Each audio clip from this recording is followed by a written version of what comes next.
আসসালামু আলাইকুম রহমতুল্লাহ। মার্কেটের যে কন্ডিশন আপনারা দেখতেছেন যে মার্কেট মোটামুটি একটা পর্যায়ের দিকে যাচ্ছে এবং অলরেডি সূচক কিন্তু আমরা যেটা দেখলাম যে বেশ বেড়ে গিয়েছে, ৫,০০০-এর উপরে সহজেই চলে আসছে, ৫,৫০০-এর দিকে চলে যাচ্ছে সূচক। সঙ্গে সঙ্গে লেনদেনও কিন্তু বাড়তেছে। ৭-৮০০ কোটি টাকা লেনদেন খারাপ না ২-৩০০ কোটি টাকা থেকে। দেখেন, একটা বিষয় স্পষ্ট আমি আপনাদেরকে ক্লিয়ার করতে চাই, সেটা হলো আপনারা এখন যেটা দেখতেছেন যে মার্কেটের অবস্থা, আসলে এখনই কিন্তু ধরা খাওয়ার সময় বা বিপদে পড়ার সময়। সেটা কিভাবে?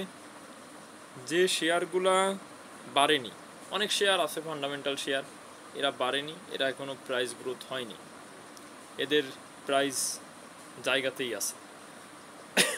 কিছু শেয়ার আছে আপনার ক্যাটাগরি ভেদে, তারাও এখনও নর্মাল এবং ডাউন ট্রেন্ডে আছে। কিছু শেয়ার আছে যারা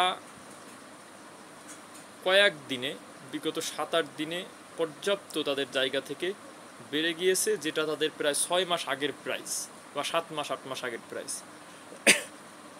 আমি বলবো যে বর্তমানে বিনিয়োগকারীরা কিন্তু এই শেয়ারগুলোর দিকেই ঝুঁকবে, এই শেয়ারগুলাই কিনতে চাইবে। আর হাউসগুলাও কিন্তু আছে, অনেক হাউস এই শেয়ারগুলো কিনতেই কিন্তু আপনার এনকারেজ করবে। এবং যত অ্যানালাইসিস, যত বাটপার অ্যানালাইসিস, যত ধরনের এরা অ্যানালাইসিস বুঝে না, কিছু বুঝে না, মানুষকে এই সকল শেয়ারের দিকেই ঢুকাবে। বলবে যে এখন দেশ গার্মেন্টস কিনো, এখন আপনার দেশ গার্মেন্টস কিনতে হবে, এখন বঙ্গস বিডি অটোকার এইগুলো কিনতে হবে। কিন্তু এই জাতীয় শেয়ার যেগুলো তাদের জায়গা থেকে বেশ বেড়ে গিয়েছে, এই জাতীয় শেয়ারের দিকে কিন্তু সবাই হুমড়ি খেয়ে পড়তে বলবে আপনাদের। এইগুলা কিন্তু একটা মেকানিজম, এইগুলো কিন্তু একটা চক্র।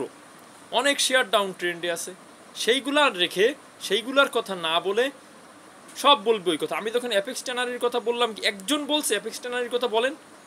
গতকালকে দেখলাম অ্যাপেক্স ট্যানারির কথা উঠতেছে, অথচ যখন আমি অ্যাপেক্স ট্যানারির কথা বললাম তখন কিন্তু কেউ বলেনি। এখন অনেক শেয়ার ডাউন ট্রেন্ডে আছে, কিন্তু যে শেয়ারগুলো উপরে তাদের নিয়ে আলোচনা করা হবে, তাদের নিয়ে ঝুঁকানো হবে। আর এই সময় কিন্তু ধরাটা খাবে বিনিয়োগকারীরা, এবং এই শেয়ারগুলোতেই কিন্তু ধরা খাবে বিনিয়োগকারীরা। এই কারণে এখন সতর্ক থাকেন, কারণ এখন কিন্তু ধরা খাওয়ার সময়। এখন রোলিং হবে, মার্কেট বাড়বে, উঠবে, নামবে, একটা শেয়ার অনেক বেড়ে যাবে, ওই শেয়ারগুলোতেই ঢুকানোর চেষ্টা হবে। অতএব এখন ধরা খাওয়ার সময়, এখন অন্ততপক্ষে সাবধান থাকেন। ডাউন প্রাইসে শেয়ার পেলে কিনবেন, না পেলে ক্যাশ ক্যাপিটাল ফ্রি রাখেন। আসসালামু আলাইকুম রহমতুল্লাহ।